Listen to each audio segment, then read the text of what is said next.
Diseño sísmico de edificios de gran altura, dictado por el ingeniero Fernando Aragón Suárez.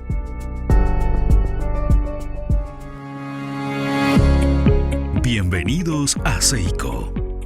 Somos una empresa de arquitectura y servicios en el área de la construcción, fundada con valores de transparencia, seriedad, responsabilidad y empatía. Nuestros procesos de construcción están a la vanguardia del rubro. Es por ello que trabajamos bajo la metodología BIM, con la cual utilizamos distintas tecnologías para la gestión de nuestros proyectos a través de un modelo digital 3D único, acortando tiempos tanto de diseño como de producción y, por lo tanto, reduciendo costos. Contamos con 19 años de experiencia en el mercado de la construcción y nuestro equipo humano está calificado y capacitado para asumir grandes retos, siendo nuestra principal característica la pasión con la que ejecutamos nuestros proyectos.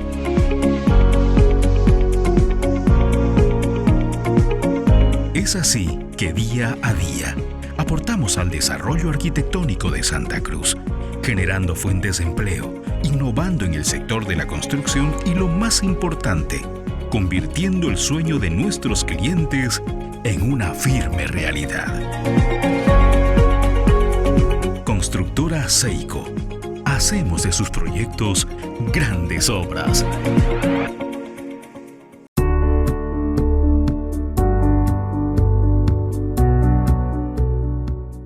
Vamos a dar entonces paso a nuestro expositor, nuestro último expositor de la noche. Es el ingeniero Luis Fernando Aragón Suárez. Vamos a hacer una breve reseña de su trayectoria. Es formado en la Universidad Nacional de San Juan, Argentina, ingeniero civil por la UPSA, gestión 2006-2009, licenciado en Ingeniería Civil. Tiene varios posgrados, maestría en Ingeniería Geotécnica, maestría en Ingeniería Estructural por la Universidad San Francisco Javier de Chuquisaca. Tiene varios diplomados, diseño y montaje y supervisión de estructuras metálicas, diplomado en Ingeniería Sismorresistente por la Universidad Católica Boliviana, diplomado en diseño de cimentaciones por la Universidad San Francisco Javier. Por Cadeco Cruz y Norca es miembro de comité de redacción de varias normas, entre ellas la norma de hormigón estructural, norma de estructuras metálicas, norma de acciones sobre la estructura, normas de acción del viento. Además, es miembro del Comité Técnico para la elaboración de la norma de diseño sismorresistente en representación de la Sociedad de Ingenieros de Bolivia. Dentro de su trayectoria ya en el ejercicio de la profesión, tiene en su haber más de 80 obras de ingeniería, por citar entre ellas hospitales, edificios comerciales, oficinas, viviendas, estructuras metálicas, urbanizaciones, edificios, mall comerciales, hoteles, condominios y muchas obras. Bien, ha sido una breve reseña de su trayectoria. Entonces, sin más, queremos invitar para su ponencia al ingeniero Luis Fernando Aragón Suárez, a quien les pido que recibamos con un fuerte aplauso. Bueno, esta presentación estaba más enfocada a edificios altos, pero no excluye a todo lo que son edificaciones bajas, porque al final estamos hablando de edificios de gran impacto, ¿no? En el mundo, entre los ingenieros civiles como que se han puesto de acuerdo en cómo clasificar a los edificios altos. Y han puesto un límite de 200 metros de altura. Si hacemos una regla rápida de dividir entre 3, estamos hablando de 67 pisos. O sea que a partir de 67 pisos consideraríamos que son altos. Más de 300 metros serían súper altos. Y ya más de 600 metros están los Burj Khalifa, los rascacielos que hay a nivel mundial. ¿Por qué se hacen estos edificios? La verdad que no es un buen negocio hacer edificios rascacielos de tan alta envergadura, porque los sistemas de fundación se hacen demasiado costosos, los métodos para llevar el hormigón arriba es muy complicado, pero en el mundo tendemos a demostrar, ¿no? Entonces hay una competencia entre potencias en el que hace el edificio más alto es como que el que gana. Entonces, ¿por qué nacen estos edificios altos, ¿no? Países como China, por ejemplo, que tiene una densidad poblacional muy grande, para ellos es importante tener concentrado en las grandes ciudades, poder estar cerca de hospitales, farmacias. Sin embargo, ya vamos a ver más adelante, en Estados Unidos no hay ese problema porque pueden crecer horizontalmente sin ningún problema. Y algo que vamos a ver en esta presentación es que el diseño sísmico de edificios altos realmente no es tan relevante como se piensa que es, ¿no? Entonces, ya vamos a ver más adelante un poco de eso. Hay un consejo en Estados Unidos, es una empresa que se encarga de hacer estadística que se llama Council on Tile Buildings and Urban Habitat, en la que ellos sacan estadística de los edificios más altos del mundo. Entonces, acá se tiene una imagen de los edificios más altos que se han construido. Esto está hasta el año 2020, ¿no? Este de acá es la Kingdom Tower, que tiene 1 kilómetro de altura, el famoso Burj Khalifa, que está en Dubái, y después viene un conjunto de edificios rascacielos en China, ¿no? Sabemos que China están copando el mundo. Y fíjense que Estados Unidos como que está perdiendo terreno en los edificios altos. Hay algunos que hacen un poco de trampa, ¿no? Le ponen una antenita y eso como que no es muy ético, ¿no? Es importante saber cuáles son estos edificios porque el día de mañana a nosotros nos puede tocar diseñar alguno y conocerlos, conocer quiénes son los proyectistas, los arquitectos, los ingenieros estructurales que en este tipo de edificaciones no son muchos y se van repitiendo. Entonces nosotros podemos averiguar más sobre el tema. Acá tenemos representado por continentes. Fíjense que está el Burj Khalifa, la Torre Shanghái en China, el Makkah Royal Clock Tower Atel en la Meca, en Arabia. Esta parte es la de Norteamérica. Está la One World Trade Center, que fue la nueva que se hizo, que pasó a ser la más alta de Estados Unidos. Central Tower, Willis Tower o Torre Sears en Chicago. Fíjense que Euroasia, la parte de Rusia, tiene edificios muy altos. Casi todos están en Rusia. San Petersburgo, Moscú. En Oceanía, prácticamente todo se lo lleva a Australia. ¿Y qué pasa en Sudamérica? En Sudamérica tenemos el edificio Gran Torre Santiago, o la Torre Costanera, como se llama, que fue diseñado por el ingeniero fallecido, ya gran ingeniero Lagos, en conjunto con la firma Thornton Tomasetti, que es una de las firmas más grandes del mundo que está metido en los proyectos más importantes. Está la Torre Alvear en Puerto Madero, en Buenos Aires. Eso fue diseñado por el ingeniero Alberto Feinstein, que es amigo. Ha venido a trabajar acá en algunos proyectos. Y después tenemos en Brasil y Venezuela. En África está concentrada, bueno, en Sudáfrica, que es el país más rico de la región. ¿Y qué ha hecho esta empresa de estadística? Fíjense, esta es una gráfica que va mostrando la cantidad de edificios mayores a 200 metros, que son los azules, a través del tiempo. Y los verdes son edificios mayores a 300 metros a través del tiempo. Entonces, fíjense cómo a partir, se puede decir, de los años 95, esto ha tenido un crecimiento exponencial. Y se sigue una nueva tendencia para los edificios mayores a 300 metros. Esto seguramente con el tiempo va a seguir una tendencia similar. Acá muestro por continente. Entonces, fíjense que en los años 30, 40, 50, Estados Unidos tenía la hegemonía de los edificios altos. Ellos usaban mucho acero, no les salía tan caro, pero con el tiempo, fíjense cómo va perdiendo terreno Estados Unidos y Asia iguala y hasta supera. Y Middle East, bueno, estamos hablando esta parte de Rusia, sobre todo. Acá muestro la cantidad de edificios, estamos hablando de los 100 más altos del mundo, entonces esto es una gráfica que está normalizada a 100, digamos. Los usos principales se han dado en oficinas generalmente, hasta que después se hicieron en usos mixtos. Usos mixtos quiere decir oficina, hotelería, residencial. A mí me parece recontra incómodo que vivir en un edificio de 300 pisos y esperar 15 minutos del ascensor para irme. Entonces, como que cuando apareció el uso mixto, si tengo un supermercado en el edificio, como que ya tiene un poco más de sentido. Pero básicamente ha estado ocupado por oficinas. Y hablando de material, fíjense que el acero,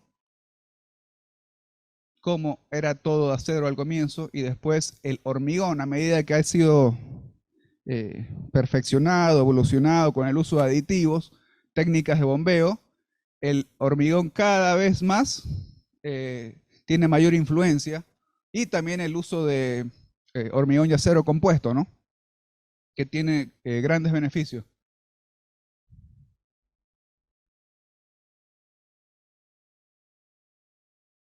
Acá yo les quería mostrar que en Estados Unidos en los años 1930 hubo una gran recesión económica.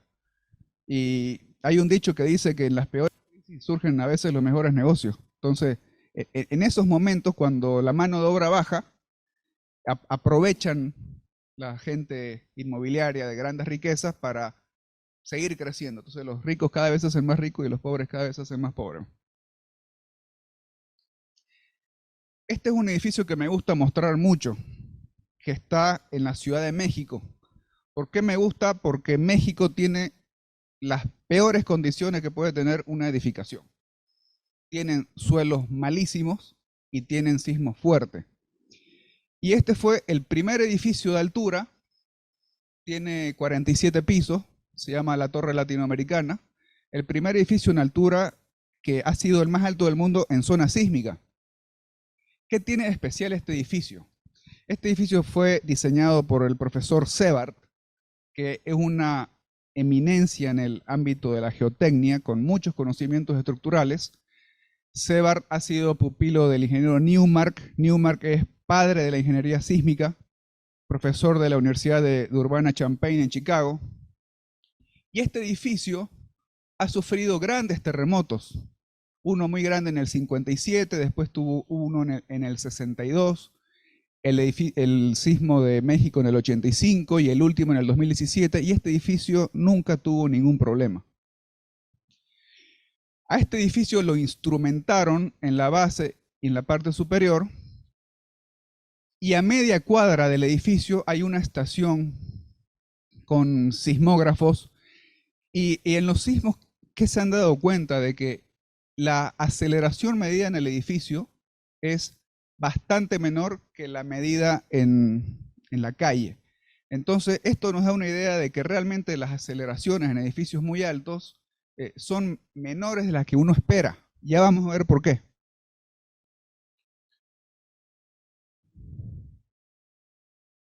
¿Qué es lo que pasa? México la Ciudad de México está situada, como ustedes saben, en un lago con suelos muy blandos, suelos arcillosos, y encima es como una cuenca. Entonces, ellos tienen muchos eventos sísmicos en la costa del Pacífico, y cuando viene la onda y se encuentra con el estrato blando, esa onda se amplifica, y aparte de amplificarse, rebota en las montañas, en las cuencas de Ciudad de México, y el periodo del suelo en esa zona ronda alrededor de los 2 segundos. Nosotros en ingeniería estructural manejamos un número, un tip, que el periodo de una estructura es aproximadamente el número de pisos entre 10. ¿Sí? A lo bruto, a grosso modo, entre 10. Entonces, ¿qué pasó? Se vio que edificios de mayor a 20 pisos en esos terremotos y de menor a 10 pisos prácticamente no tuvieron daño.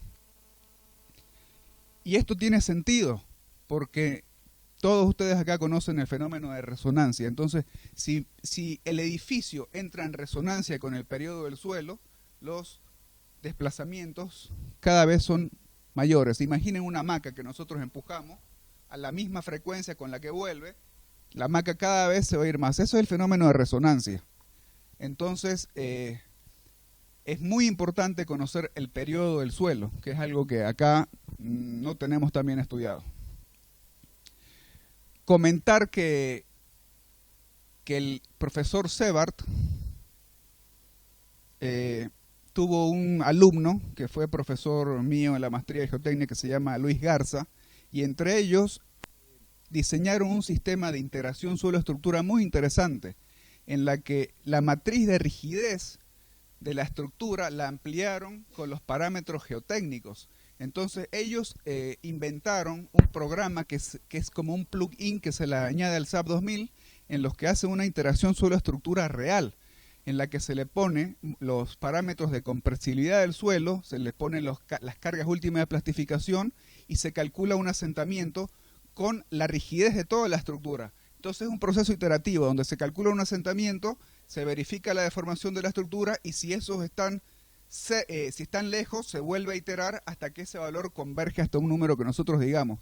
Entonces, el método de Winkler que hablaba hace rato el ingeniero Wilson o ayer Arturo, realmente es un método que se puede aplicar a elementos aislados, pero una platea, una losa, en la que la influencia de la carga no solamente está en la dirección vertical, sino al costado, tenemos que tener mucho cuidado.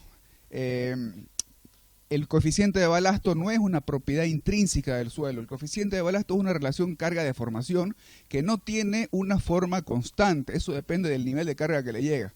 Entonces, cuidado con diseñar plateas con un coeficiente de balasto. Claro, los software comerciales, menos mal que no está el de CIP acá, porque los software comerciales a nosotros nos piden coeficientes de balasto. El SAFE nos pide coeficientes de balasto, pero hay que saber cuándo usarlo y cuándo no. En el caso que comentaba Arturo, yo lo charlé con él ayer. Claro, él tenía un suelo sobreconsolidado y él estaba seguro de que no iba a volver a la curva de consolidación normal. Entonces ahí no hay mucho problema y ahí se puede usar. Pero si estamos en un suelo normalmente consolidado con un OCR de 1, podemos tener deformaciones muy grandes. Acá muestro varios edificios en la Ciudad de México, la mayoría de ellos diseñados por el profesor Roberto Stark, una eminencia en la ingeniería estructural. Y fíjense, siempre me equivoco de botón. Tenemos Torre Coy, esta Torre Coy está en Monterrey, 250 metros, Torre Mítica, Reforma. Fíjense la altura de los edificios que hay en México. Entonces uno se pone a pensar, ¿al final se puede hacer edificios en zona sísmica o no se puede? Si los mexicanos lo hacen, lo puede hacer cualquiera.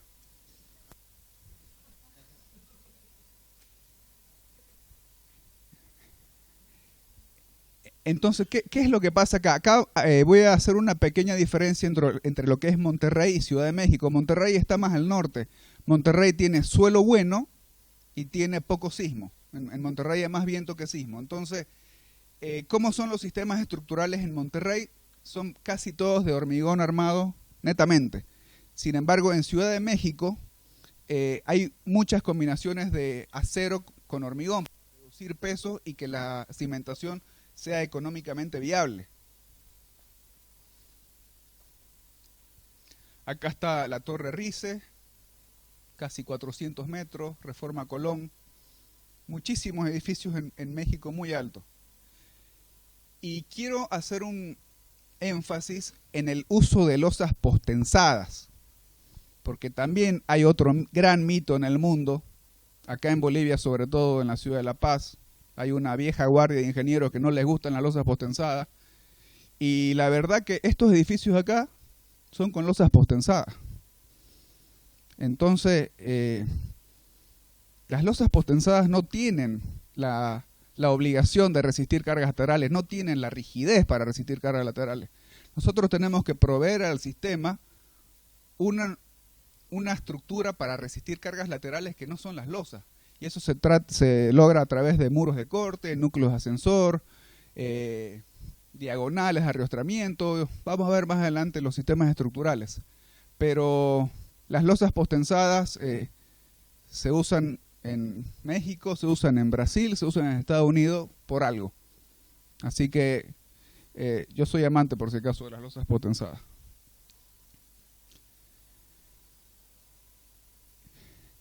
Y algo muy importante en trabajar en edificios de esta envergadura es que no es como nos los dan acá, el arquitecto nos da el proyecto. Lo mismo hablaba Wilson hace rato, que nos da el proyecto arquitectónico y ya, ingeniero, usted haga la estructura. No, acá hay que trabajar en conjunto desde el primer día. Tanto lo que es arquitectura, cómo se va a construir, métodos constructivos, sistema de grúa, los elevadores son importantísimos, las fachadas. Y comentarles que el enfoque que nosotros le damos a las normas de diseño sísmico en todos los países no está enfocado en este tipo de edificios. En edificios altos el análisis es otro. Las normas están enfocadas en edificios medianos hasta, yo le diría, 30, 35 pisos. Después, el comportamiento es totalmente distinto. Acá se ven los sistemas estructurales. Y esta gráfica es interesante porque acá nos da el número de pisos. Esto no es regla ni ley, pero nos da una idea de cuántos pisos más o menos puede aguantar cada sistema estructural. Entonces tenemos pórticos articulados, tenemos marcos rígidos que trabajan a momento, marcos rígidos de acero, y después empiezan a haber combinaciones de muros de corte, núcleos, más brazos rígidos, marcos rígidos, y se van formando un sistema de combinaciones. Y este último lo voy a nombrar como algo particular, que es un sistema que ha permitido hacer los edificios más altos del mundo, que se llama una estructura con outrigger. Los outriggers son unos brazos que salen del núcleo, que tienen la finalidad de agarrar las columnas perimetrales y unirlas al núcleo. Entonces eso nos da una rigidez brutal. Sin eso, quizá no se podría hacer edificios tan altos. Acá tenemos una gráfica parecida. En la mayoría de los libros de edificios altos van a encontrar lo mismo, ¿no? Entonces se repiten edificios de pórtico, muros de corte, una combinación. Tenemos sistemas tubulares, tenemos sistemas tubo en tubo, donde tenemos un tubo interno y un tubo externo, y después tenemos agrupaciones de tubos, diagonales de arriostramiento, y otra vez los outrigger. Fíjense que siempre es el que más piso se puede construir. Entonces vamos a hacer un breve repaso muy rápido de todos. Este es el sistema de marcos rígidos, que es el que nos enseñan en la universidad, ¿no? Donde a cargas laterales tenemos esta distribución de diagrama momento que se cruzan en las columnas, por eso es aconsejable hacer los empalmes en la mitad de los tramos.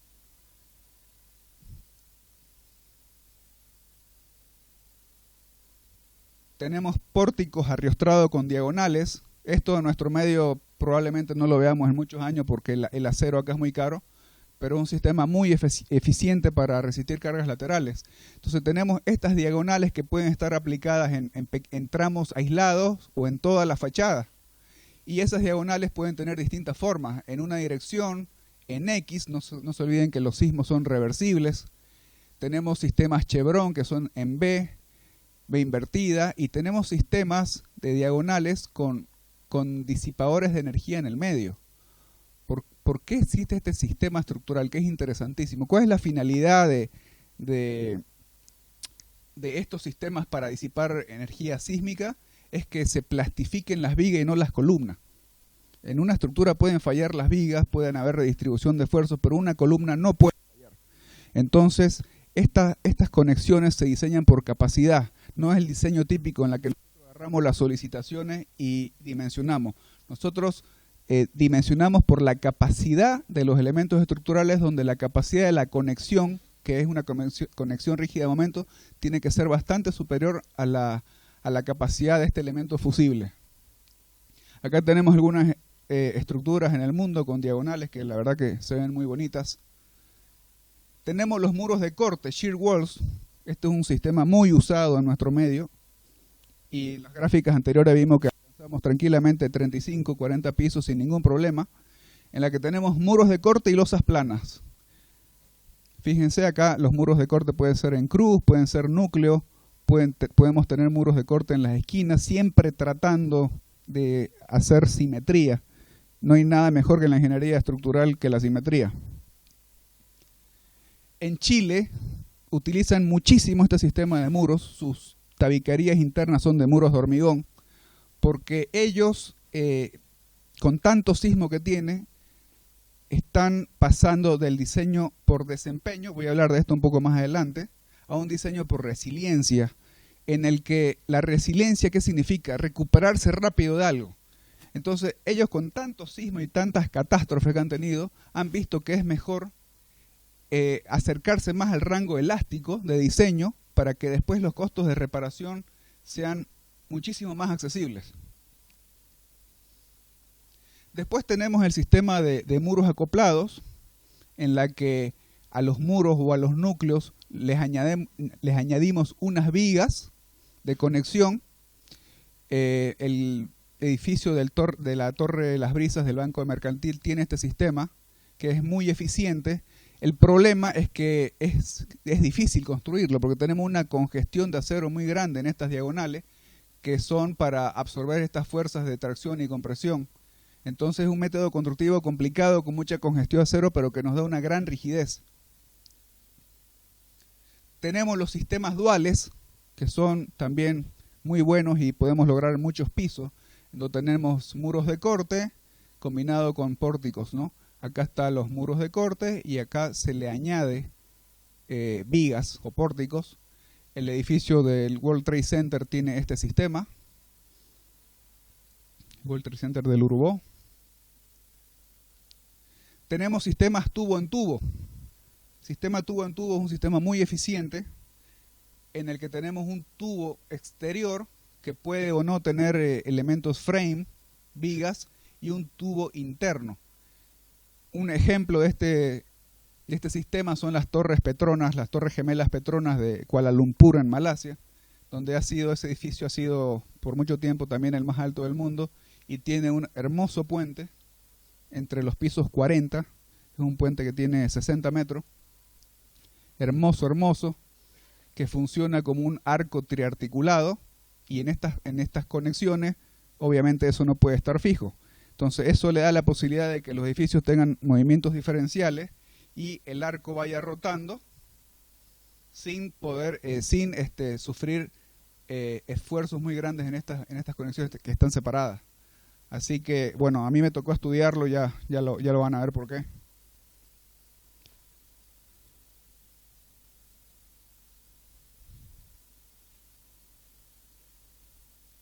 Está con un delay esto.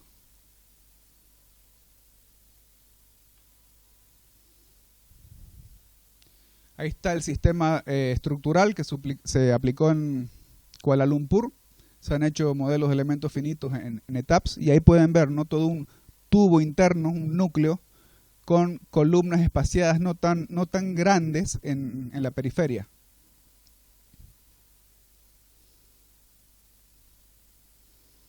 Quizás veo gente muy joven acá, algunos no hayan nacido cuando pasó esto. Estos son las Torres Gemelas de Nueva York, algo que nos conmovió en la ingeniería estructural.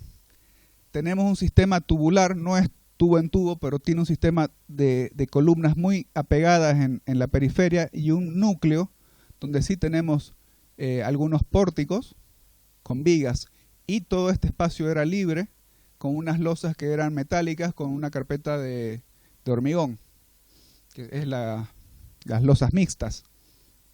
Acá se ponen unos conectores de corte para que trabaje la sección conjunta. Y bueno, todos saben lo que pasó acá, ¿no? El problema fue el fuego.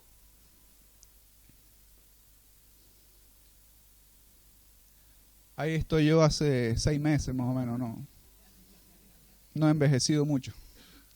Estas son las torres Sears de Chicago, las torres Willis, en donde este tiene un sistema de tubos acoplados. Fíjense que hay un tubo que se acopla con otro y al final todo es un gran tubo. Entonces, esta estructura, ¿cuál es la particularidad que tiene? Que uno se sube a la punta y ve 4 estados de Estados Unidos. Y fíjense, este edificio que está acá, que se ve chiquitito, debe tener por lo menos 50 a 60 pisos. Entonces subirse a una de esas estructuras es algo impresionante. Tiene acá un balconcito con vidrio en donde las piernas empiezan a temblar y uno tiene que agacharse nomás. Cuando vayan para allá tienen que hacerlo.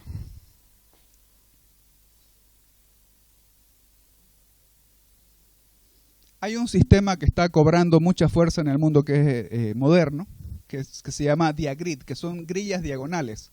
Entonces fíjense cómo las fachadas se van comportando con grillas diagonales, mallas diagonales, y podemos tener formas realmente lindas, ¿no? Cilíndricas.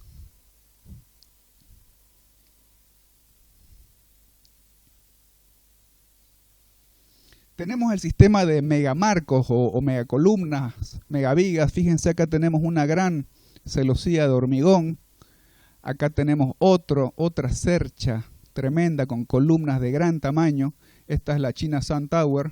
Estas diapositivas me imagino que se las pasan, es para no perder tiempo en nombrar los edificios. Lo que me interesa es el concepto. Acá tenemos, por ejemplo, una megacolumna central con columnas muy grandes en los extremos y con unos anillos. Entonces, todo el sistema tiene una gran rigidez. Esta es la torre de Shanghái en China. Y voy a hablar un poco sobre los outriggers. Esta es la torre Koi que se las mostré en la diapositiva anterior, diseñada por el ingeniero Roberto Stark con la firma Thornton Tomasetti. Tiene 93 pisos y acá se pueden ver lo que son los outriggers, ¿no? Tenemos unos brazos que se unen al núcleo y agarran todas las columnas perimetrales mediante un anillo que se llama un belt. Es un anillo que agarra todas las columnas y todo eso está unido al núcleo. Por si acaso, la torre Koi, losas planas macizas postensadas, ahí tienen 280 metros. Claro, el sistema lateral está totalmente diseñado para no tener que usar las losas. De todas maneras, cuando uno diseña losas postensadas en zona sísmica, hay ciertos cuidados que tenemos que tener, porque el sismo hace que tengamos reversión de momentos y tenemos que tener una armadura adicional en los apoyos, porque el cable va por un lado, pero cuando cambia el signo del momento tenemos que tener la capacidad suficiente con acero pasivo o acero corrugado de poder absorber las tracciones que se producen. Y acá tenemos un outrigger en planta. Entonces, en este caso no se hizo centrado, pero fíjense cómo los brazos se agarran a grandes columnas y todas esas columnas están agarradas por un anillo perimetral. Acá se puede ver. Los outriggers pueden ser de estructuras metálicas también, como se ve acá. Acá están los belt, los cinturones. ¿Y cuál es el principio de funcionamiento de un outrigger? Cuando viene la carga lateral, que no quiere decir que sea solamente, puede ser viento, el edificio se va a deformar de esta manera y las columnas extremas, algunas van a estar comprimidas y las otras traccionadas. Cuando se vuelque la carga o la fuerza, va a cambiar el sentido. Estas van a estar comprimidas y estas traccionadas. Entonces ese es el principio. Y fíjense, cuando tenemos edificios altos, hay una verificación que tenemos que hacer que es al vuelco, que generalmente siempre se cumple, pero igual hay que revisarla, en donde nosotros tenemos un momento volcador en la base. Y fíjense cómo el momento, cuando agarra estas zonas de brazos rígidos, las cargas, nosotros decimos en ingeniería que las cargas son inteligentes. ¿Por qué decimos eso? Porque a las cargas les gusta viajar a lugares donde hay gran rigidez. Entonces los lugares rígidos por donde más rápido viajan las cargas. Entonces viene, encuentra un lugar de gran rigidez y absorbe. Entonces el diagrama de momento se va metiendo. Entonces lo que debería estar acá sin outrigger está por acá. Nos ayuda tremendamente al momento de volteo. Acá tenemos outriggers que son metálicos. ¿Y cuál es la analogía? Ustedes saben que cuando tienen una grúa, para que la grúa pueda desarrollar su capacidad máxima, hay que levantarla del suelo. Entonces, estos serían los brazos, haciendo una analogía a una grúa. Y fíjense, esto es espectacular. Este es un edificio que no tiene outriggers. Este es un edificio, el mismo, que se le ha puesto un outrigger en la parte superior, que es este triangulito acá. La deriva me disminuye un cuarto con solo colocar uno en la parte superior. Si lo coloco a la mitad, mi deriva se reduce en un sexto. Si lo coloco a 2/3, se me reduce en un noveno. Entonces, esos outriggers tienen que estar estratégicamente colocados. Generalmente, eso no se puede hacer a discreción, se coloca en lugares donde el edificio cambia su uso, porque se aprovechan pisos técnicos donde se ponen tanques, se ponen máquinas. Y fíjense el último caso, donde disminuye 25 veces el drift, la deriva permisible, teniendo solamente 2 outriggers. Acá tenemos uno que es con una celosía metálica, ¿no? Entonces, el momento que genera el par del momento se tiene que compensar con estas fuerzas que generan los brazos. Y bueno, eso sería un poco lo que nosotros tenemos que hacer como proyectistas estructurales para ver cómo tenemos que enfrentar un diseño sismo resistente. Ahora vamos a pasar un poco a hablar de sismo, de la amenaza sísmica en Bolivia. En el año 2019 San Calixto nos presenta este mapa. Este mapa ha sufrido muchos cambios, en el que a partir de un estudio que se hizo el año 2012 empezó el miedo en Santa Cruz, en Bolivia, con una falla que está en Camiri, que se va hasta Yacuiba, que se llama la falla de Mandayapecua. Entonces, en un estudio nos dijeron que teníamos la posibilidad de tener un sismo de gran magnitud, alrededor de 8.8, 8.9. Esos son datos que nosotros los tenemos que tomar medio con pinza, sin asustarse. Entonces San Calixto, en su guía del 2020, en su informe del 2019, nos presenta este mapa, en que este es un mapa que ha sido formado por métodos probabilísticos. Nosotros tenemos dos métodos, uno que es determinístico y otro probabilístico. El determinístico es la peor situación que se puede tener. Entonces estos valores serían más grandes. Y los métodos probabilísticos se hacen en función a una probabilidad de excedencia en un periodo de retorno de un sismo, que en este caso es de 475 años. Entonces nos dice que la probabilidad de excedencia es del 10%, o sea que tenemos un 10% de probabilidad de que las aceleraciones del terreno excedan estos valores que está acá. Para Santa Cruz tenemos 0 a 20 de G. ¿Y qué pasa? Nosotros tenemos varios métodos de análisis sísmico. Tenemos los métodos elásticos, que son los que están encarados en las normas, los métodos inelásticos, y tenemos filosofías de diseño. ¿Cuáles son los métodos elásticos? Tenemos el análisis lineal estático, que nosotros convertimos el movimiento sísmico en fuerzas equivalentes. Tenemos el análisis lineal dinámico, que es el análisis modal espectral. ¿Por qué modal? Porque vemos las propiedades dinámicas de la estructura, su periodo, su amortiguamiento. Y tenemos el análisis lineal dinámico tiempo-historia. Este puede ser lineal o no lineal, acá se repite. Y en los métodos inelásticos, que son los métodos que hay que usar para edificios de gran altura, no nos olvidemos que gran altura estoy hablando de más de 120 metros, más de 40 pisos. Sí o sí tenemos que usar métodos no lineales, porque el comportamiento ya no es el mismo que nos dan las normas. Y una vez que nosotros tenemos estos métodos de diseño, tenemos filosofías de diseño, que son métodos modernos de diseño, como son el diseño basado en desempeño, vamos a hablar un poco de eso, y el diseño basado en resiliencia, que es lo último que están utilizando en México y Chile. Este es el método estático equivalente. En lo que nosotros hacemos es calcular un cortante basal, una fuerza en la base, a través de un coeficiente sísmico multiplicado por el peso del edificio, y ese cortante basal lo distribuimos en fuerzas estáticas equivalentes en cada piso. ¿Cuál es el problema de este método? Que solamente estamos analizando el primer modo de vibrar de la estructura, que es donde todos los pisos se van para un lado, que es el periodo fundamental. Y tenemos grandes restricciones en este método, porque este método se usaba cuando no teníamos los software que tenemos ahora. Está restringido a alturas de 30 metros, 27 metros, y que los edificios sean regulares.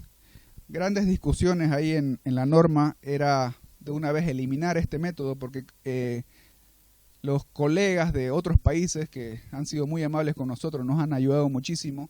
Ellos nos dicen que esto ya no va, o sea, está obsoleto, porque han visto que el análisis modal espectral, por ejemplo, funciona mucho mejor. Este es el análisis dinámico modal espectral, que es el que usamos la mayoría en los software. ¿En qué consiste?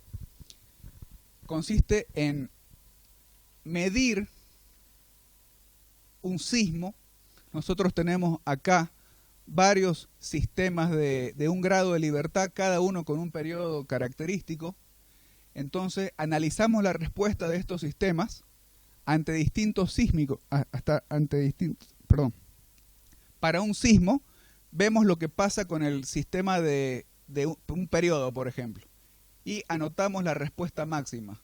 Para el otro, esto es un resorte con una masa, es de un grado de libertad, vemos cuál es la respuesta y vamos anotando las respuestas máximas. Entonces todas las respuestas máximas son graficadas en una curva.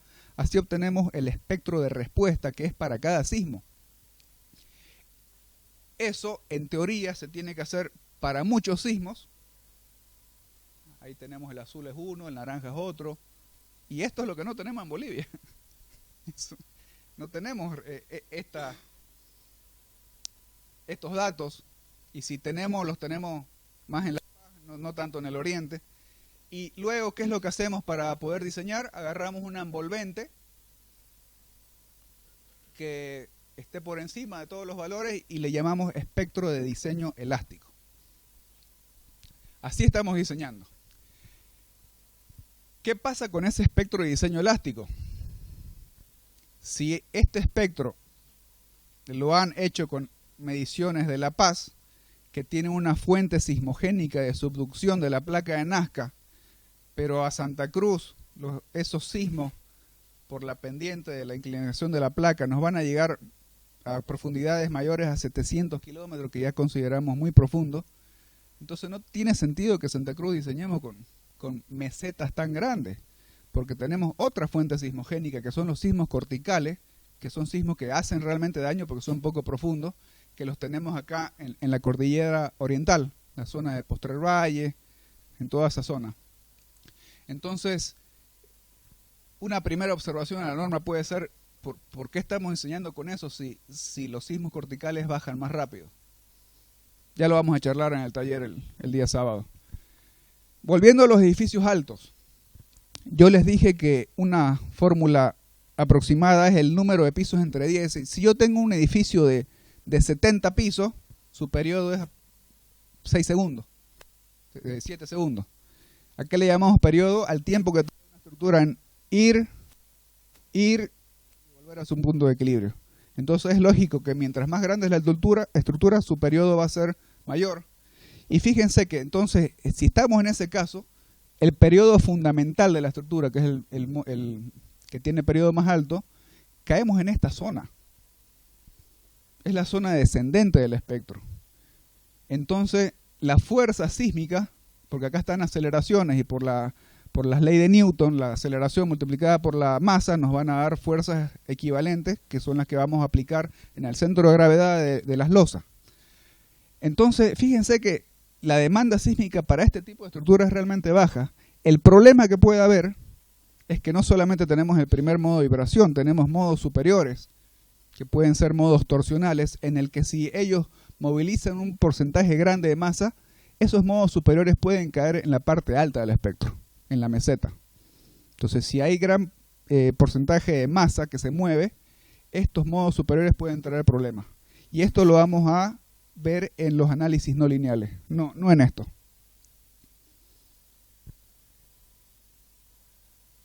Acá tenemos, ya estamos entrando al análisis, eso es no lineal, está mal ahí, es no lineal estático, pushover, que es un método que se usa para poder conocer una estructura que ya está. Esto no se usa para diseño, se usa para verificación. Por ejemplo, ¿en qué consiste el pushover? Nosotros aplicamos en incrementos de carga con una distribución de fuerzas que equivale al primer modo de vibración y vamos empujando la estructura. Por eso se llama pushover. Empujamos y sacamos una foto y vemos qué pasa. Seguimos empujando hasta llegar a un valor que nosotros tenemos como objetivo, que es la deriva de techo que se le dice, y se va formando esta curva. Entonces nosotros cuando llegamos a este objetivo vemos en qué parte de la curva estamos y ahí podemos ver qué es lo que pasa, podemos analizar en qué lugares se han formado las rótulas plásticas en la estructura. Y una vez que nosotros conocemos eso, podemos conocer el diagrama momento-curvatura de las vigas, podemos conocer las elongaciones unitarias en el concreto y ahorita me va a tratar hormigón. No le gusta que le diga concreto. Y podemos conocer las elongaciones en las barras. Entonces, ¿por qué es tan importante hacer este análisis? Porque nosotros tenemos factores de ductilidad en las normas que lo que hacen es reducir el espectro elástico para hacer el espectro reducido con un factor R, que ese factor R me representa la ductilidad o la reserva de energía que tienen las estructuras en poder deformarse más sin incurrir en el colapso. Fíjense, esto es un análisis no lineal, claramente. Por eso le dije que acá está mal. Entonces, en la parte lineal, prácticamente el edificio no sufre daño, pero a medida que yo voy incurriendo con más deformaciones laterales, estoy entrando a zonas donde ya tenemos seguridad de vida, prevención de colapso. Eso lo vamos a ver un poco más adelante en el diseño por desempeño. Y tenemos otro método de análisis que es el análisis no lineal dinámico, que se le llama tiempo-historia, en que lo que nosotros hacemos es incorporar directamente ya acelerogramas de sismos y acá nos salió la fórmula. Algo ha pasado, pero bueno, esta respuesta se introduce directamente en la ecuación dinámica del movimiento y para cada tiempo yo puedo conocer los desplazamientos, las aceleraciones y ver cómo está mi estructura. Todos los software modernos, esto se puede meter en ETAPS, en SAP. Ahora vamos a entrar un poco en las filosofías de diseño modernas, que nosotros estamos lejos de esto. ¿Qué es el diseño por desempeño? El diseño por desempeño es una filosofía en la que nosotros es como que le decimos a la estructura qué nivel de daño aceptamos o hasta dónde queremos llegar. También se usa para la verificación de estructuras. Entonces, ¿en qué consiste? Consiste en definir objetivos de diseño, que los objetivos de diseño son estas líneas negras. Acá tenemos 3 objetivos de diseño, en los que tenemos objetivos básicos, objetivos esenciales y objetivos de seguridad. Estos objetivos los podemos relacionar a la importancia de la estructura. Por ejemplo, yo tengo en el eje de las ordenadas la magnitud del sismo. Un sismo frecuente va a ocurrir con un periodo de retorno menor. Un periodo de retorno menor significa que ha tenido menos tiempo de acumular energía.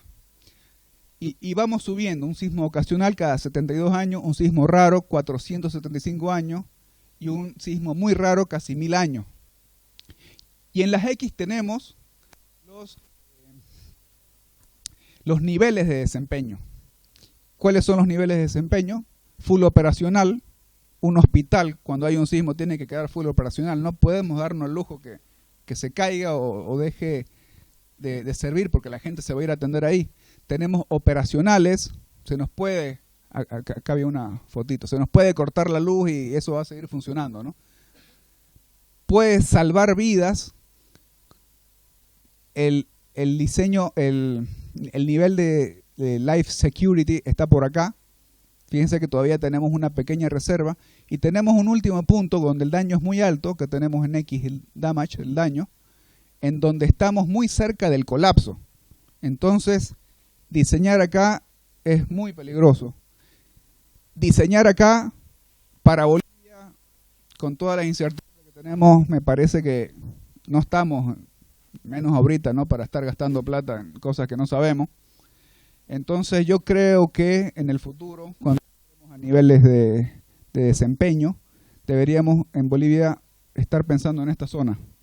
Entonces fíjense, las obras más importantes están viajando en diagonal para acá. Entonces para una estructura simple, una casa, nosotros nos podemos aceptar que sea full operacional para un sismo de 43 años, operacional para uno de 72, y para uno muy grande podemos estar cerca del colapso. A eso se refiere de que yo le digo cómo quiero que se comporte mi estructura. Pero un hospital tiene que quedar full operacional para un sismo de 500 años y operacional para uno muy, muy raro de casi 1000 años. Acá tenemos otras gráficas de diseño por desempeño. Y cuando yo les comenté la filosofía de diseño por resiliencia, es trabajar en esta zona. ¿Cómo hacemos eso? Limitando los desplazamientos. Los ingenieros amigos mexicanos se han dado cuenta con el tiempo de que no sirve castigar a las estructuras por resistencia. Las estructuras fallan por desplazamientos excesivos. Entonces, cuando ellos limitan las derivas, los drift a estos puntos de acá, después para ellos es muy fácil repararle y tiene muy poco costo. Para edificios altos, más de 40 pisos, ya es obligatorio hacer un análisis no lineal. Las normas no están diseñadas para estos tipos de edificios. Y acá tenemos algunas recomendaciones de los americanos que incluyen análisis no lineal. Ahí están las normativas. ¿Y qué es lo que tenemos que hacer? Cuando nosotros estamos incurriendo en el rango no lineal de la estructura, no podemos trabajar con secciones brutas, como decía hace rato el ingeniero Wilson. Tenemos que hacer reducción de rigidez a los elementos, porque no es real que no esté eso, que esté no fisurado. Eso va a estar fisurado. Entonces hay unos factores de reducciones de rigidez. Y bueno, como comentario, el diseño sísmico hay que hacerlo siempre. No quiero que se vayan de esta charla diciendo, no, el ingeniero Aragón dice que no hay que diseñar por sismo. Mentira, hay que diseñar, pero en edificios altos la clave es el viento. Sobre todo en ciudades como Santa Cruz, que tenemos vientos muy fuertes. En el caso de Ciudad de México se puede debatir más por los periodos largos. ¿Qué se hace en edificios altos para el viento? Se hacen maquetas. Se trata de simular una situación porque no es real que el edificio esté aislado, ¿no? Estos edificios acá pueden provocar turbulencias, pueden provocar ráfagas, y eso con las normas de diseño se estiman, pero podemos tener grandes errores. Entonces solamente, bueno, la charla está dirigida a diseño sísmico, pero el diseño por viento es fundamental. Ya mañana el ingeniero Iriarte nos ilustrará más. Vamos a hablar un poco de las obras locales. Estos son los edificios más altos que hay en Bolivia. Está en primer lugar la Green Tower de La Paz, recientemente inaugurada con 46 pisos. Torre del Poeta, Torre Girasoles, todos en La Paz. En Santa Cruz empieza la Torre de Platinum 2. Las Green Tower, que las comentó el ingeniero Orías. Manzana 40. Está la Torre de las Brisas de la Torre Mercantil. Las torres de World Trade Center, que están en el Urubó. Y bueno, yo tuve la suerte de participar en estos dos proyectos. En la Torre Mercantil, en el World Trade Center. Esta es la Torre Mercantil, seguro todos la conocen, está en la avenida Banzer, Cuarto Anillo. Esta es una estructura que fue diseñada por el ingeniero Alberto Feinstein, el esqueleto sismoresistente, y luego se me pidió a mí que haga el diseño de las losas. Son losas postensadas, a mí me gusta mucho el postensado, son losas de 18 centímetros de altura, muy esbeltas. Acá tenemos 8.5 metros de luz y tenemos voladizos de casi 3 metros. ¿Cuál es el problema de estas losas? Que el efecto de punzonamiento es crítico. Por eso que se ponen ábacos. Estos ábacos tenían 40 centímetros de altura. ¿Y por qué es crítico? Porque el punzonamiento, ustedes saben que es por tensiones tangenciales. Las tensiones tangenciales provocan una rotura frágil en el hormigón. Entonces, todo lo que tiene que ver con tensiones de corte es muy delicado. Ahí están un poco los planos. Generalmente en postensado nosotros hacemos tendones concentrados en una dirección y distribuidos en la dirección ortogonal por un tema de facilidad constructiva. Este es el proyecto Lexus Tower. Voy a hablar muy poco de este proyecto porque lo vendieron el terreno, supuestamente con el proyecto. No se sabe si se va a construir, pero lo muestro porque también existe en nuestro medio esta pelea de empresarios, pugnas de poderes. Y les quiero mostrar que edificios de 30 pisos se vienen como 40 pisos, 50 pisos. Va a ser muy habitual por este tema de egos. No hay nada mejor que demostrar el poderío con una obra de estas, ¿no?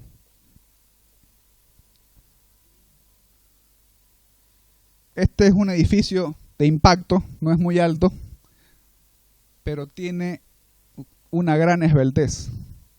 Este edificio se me pidió que sea con losas planas y eso no entraba ni por si acaso. Entonces las losas planas son fabulosas, hermosas, pero no siempre se pueden hacer porque nuestro sistema es más deformable. Entonces en este edificio se tuvieron que aplicar marcos rígidos a momentos en la dirección corta.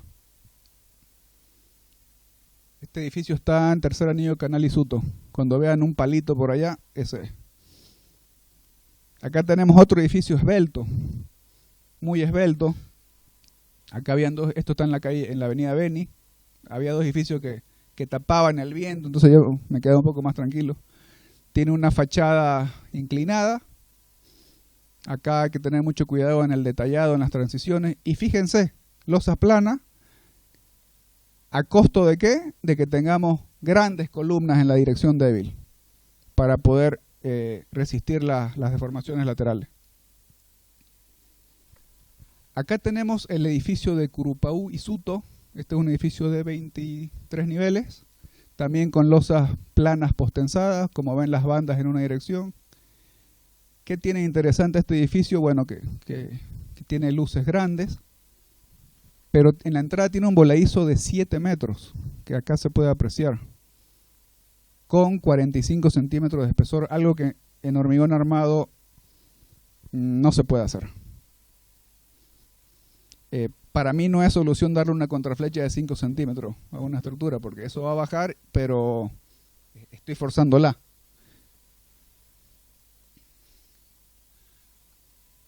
Y acá tengo una casa de la empresa Somet. Acá tenemos un ingeniero donde tenemos los mismos 7 metros que vimos en Curupau Isuto, pero en hormigón armado. Pero fíjense que yo acá tengo un bruto muro, ¿no?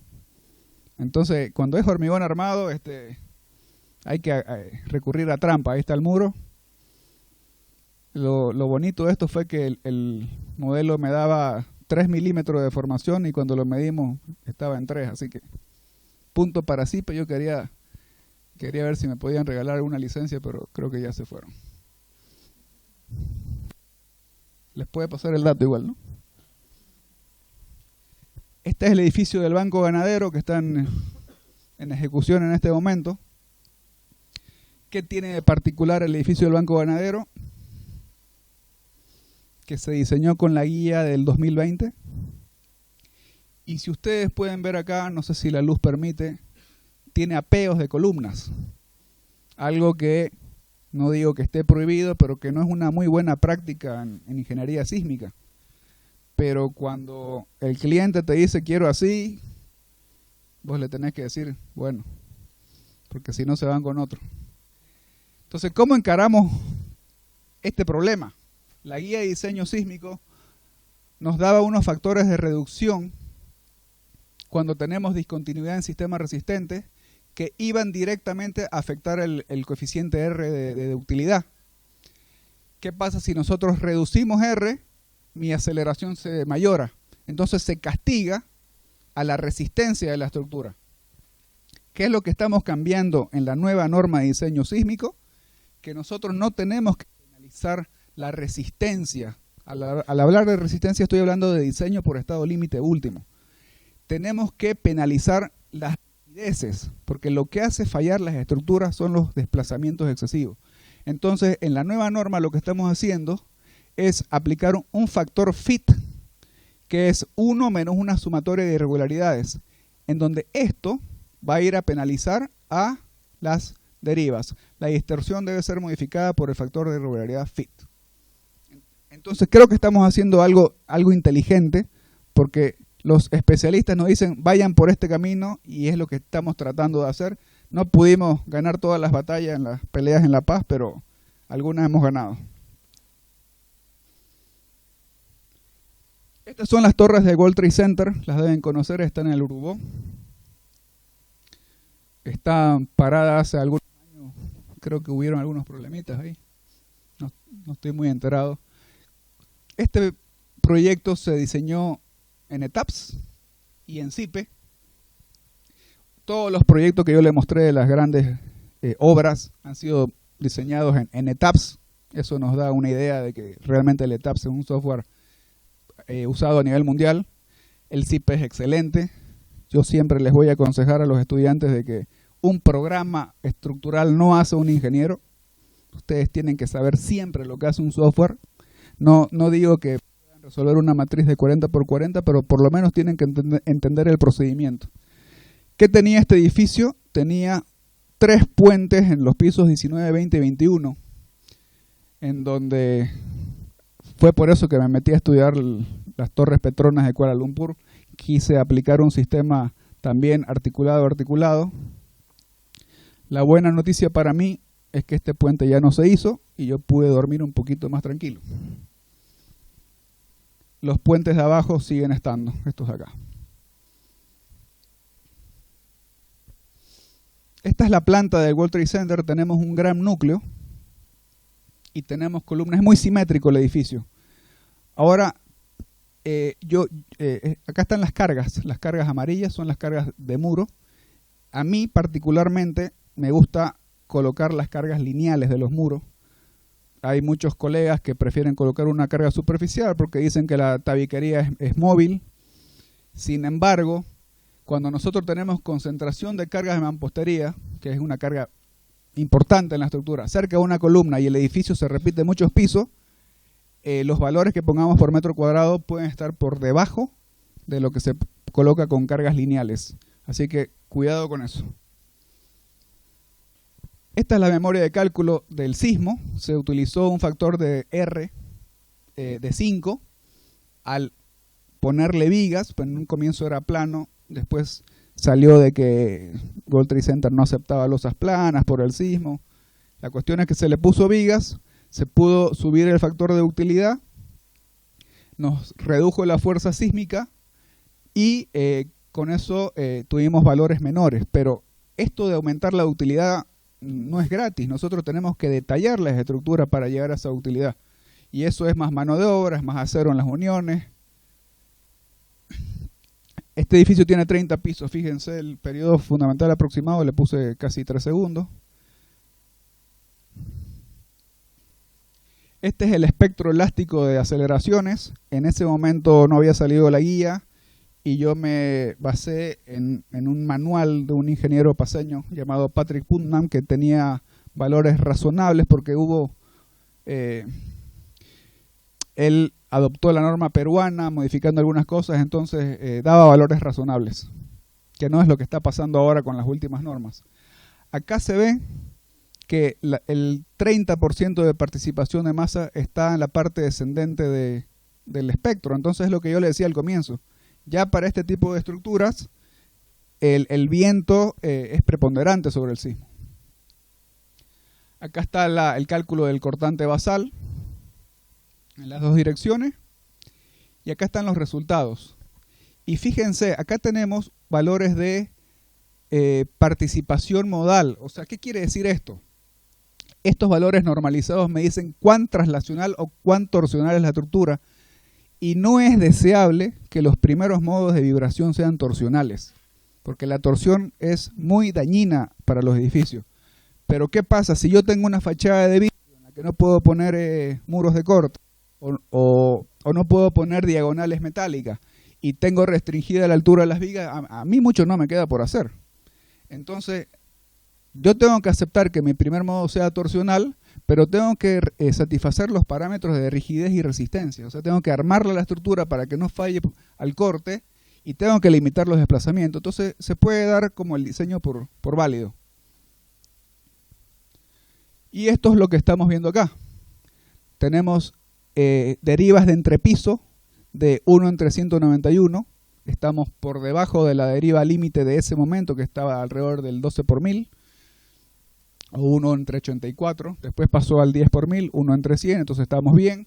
Y el viento, hace rato Wilson nos mostraba 1 entre 400, el valor de la deriva límite en viento recomienda entre 600 y 400. Entonces yo un valor que uso, que me ha funcionado, es H entre 500, entonces esto está ahí muy cerca, ¿no?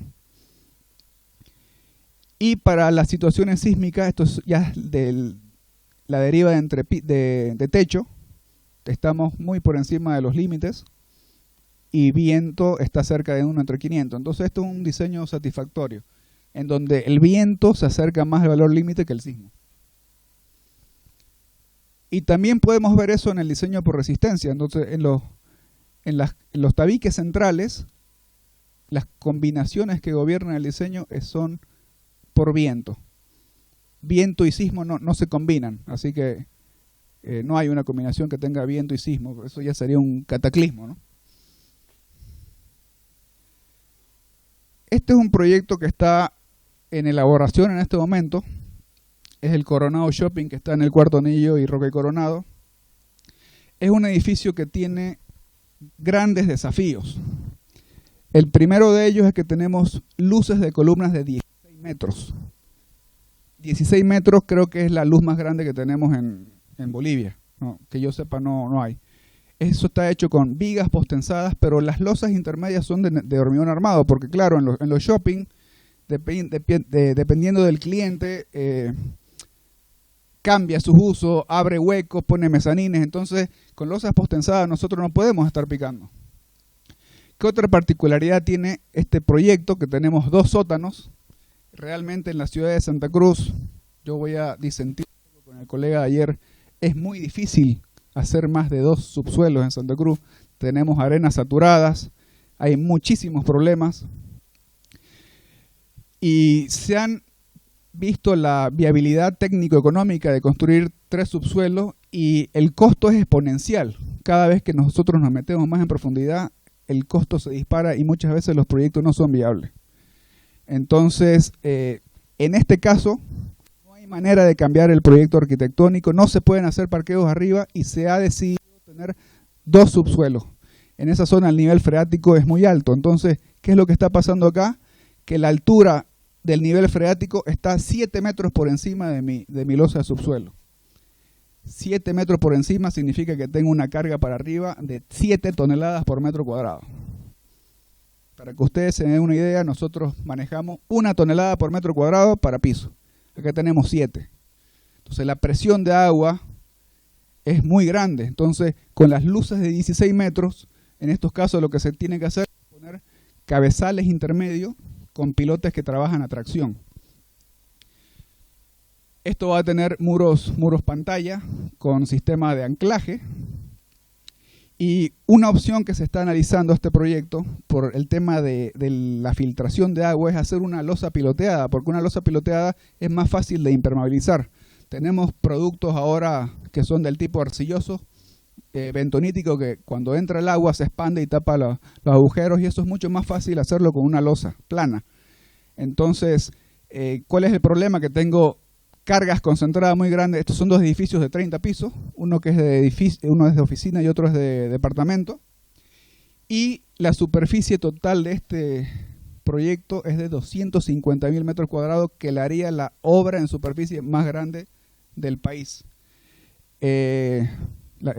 La Ventura Mall tiene 100.000, el Megacenter de La Paz tiene 80.000, y sé que están haciendo el Ventura Sur, que va a tener 200.000 metros cuadrados.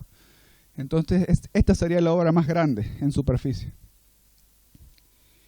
Y este es un proyecto que también está en ejecución, que no puedo dar el nombre porque me lo prohibieron, temas de copyright, que es un edificio de 52 niveles, que tiene una fachada que cambia según la orientación del sol, parece. Es muy esbelto. Acá estoy pensando colocar los sistemas de outriggers, no veo otra solución. ¿Y qué pasó? Me pasaron este diseño con los núcleos a los costados, y lo primero que yo les digo es, no, vamos a la parte simétrica porque está fea la cosa. Santa Cruz.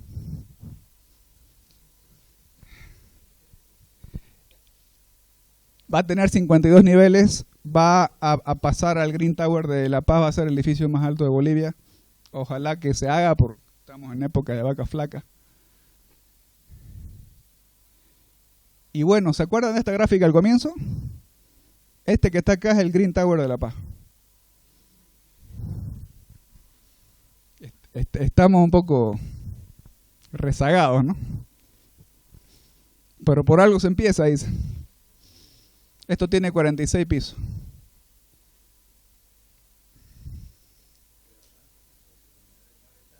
Ah. Capaz que estamos por acá arriba, entonces. O le ponemos una antena que llegue hasta acá. Bueno, no sé cuánto me tardé. ¿Estamos bien? Conclusiones y recomendaciones. En edificios altos no es suficiente hacer análisis estático lineal. Las normas no están diseñadas para edificios altos. Hay que hacer análisis no lineal, hay que hacer pushover, hay que hacer time history. Y generalmente no rige el viento.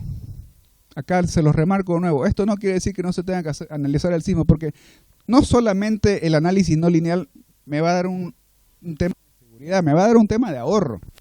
Porque si yo diseño una estructura con un método lineal estático de 120 pisos, seguramente me van a salir más caras. Entonces no se trata solamente de economía, de seguridad, sino de ahorro. Mientras nosotros pagamos, ella me corrige todo, los requerimientos de resistencia y de rigidez, cuando nosotros tenemos limitados los desplazamientos laterales y tenemos el acero suficiente para resistir el corte, eso es lo que a mí me va a dar un diseño sísmico satisfactorio. Sin embargo, como nosotros estamos adivinando muchas cosas en nuestro medio, nosotros tenemos que hacer otras cosas.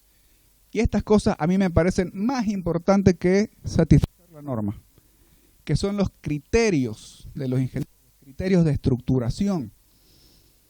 ¿Cuáles son esos criterios? El ingeniero civil tiene que evitar las cosas que se han demostrado que hacen daño a los sismos, que son, por ejemplo, piso blando. El piso blando se da en las plantas bajas cuando tenemos altura de columna superiores a los pisos,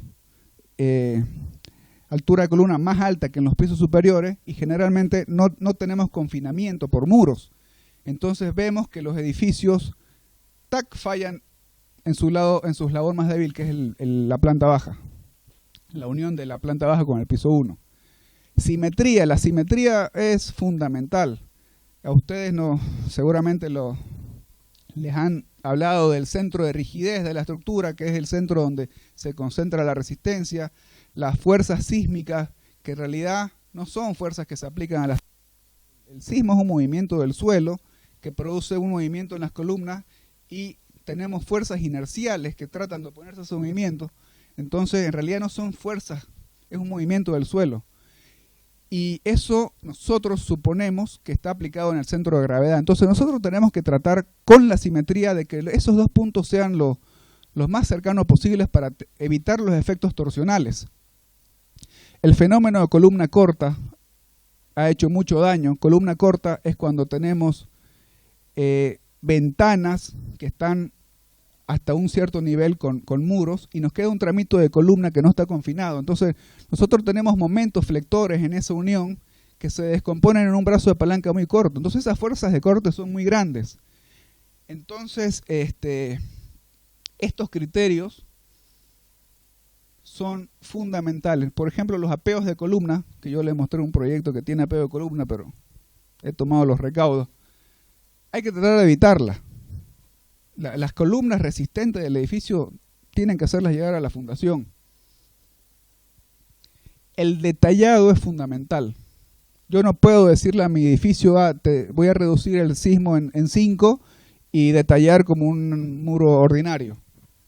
Tengo que detallar para que se pueda lograr esa ductilidad y poder disipar la energía.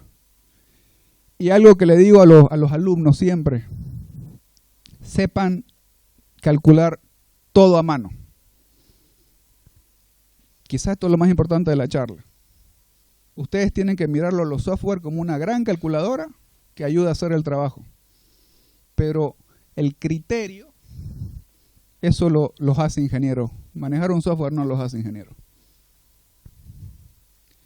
Siempre tengan órdenes de magnitud. A mí cuando me hacen trabajar en kilonewton y megapascal, y ya mi cabeza empieza... Cuando hagan un diseño sísmico, calculen el cortante basal, que es una formulita de 2 términos, el peso de la estructura por un coeficiente sísmico que sale de 3 factores para que tengan un orden, para que después cuando vean la memoria de cálculo, revisen si los valores que les está dando siempre manejen órdenes de magnitud. Y una filosofía de vida que tengo yo es aprender algo todos los días. Acá mi mamá y mi papá no me van a dejar mentir. Para mí un día que no se aprende algo tanto en lo profesional como persona es un día perdido. Entonces ustedes mientras más esfuerzo le pongan, más aprendan, van a ser mejores profesionales y mejores personas. Eso todo.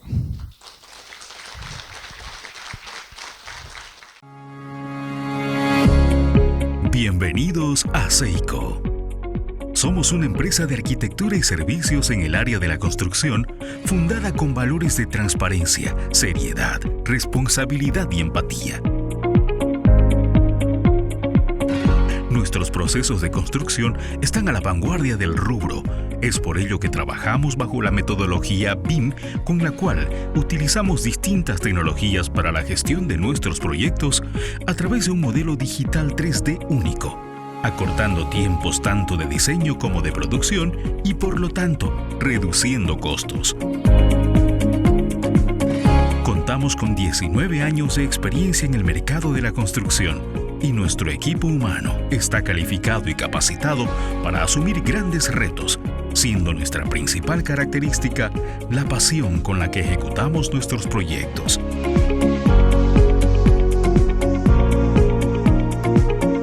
Es así que día a día aportamos al desarrollo arquitectónico de Santa Cruz, generando fuentes de empleo, innovando en el sector de la construcción y lo más importante, convirtiendo el sueño de nuestros clientes en una firme realidad. Constructora Seico. Hacemos de sus proyectos grandes obras.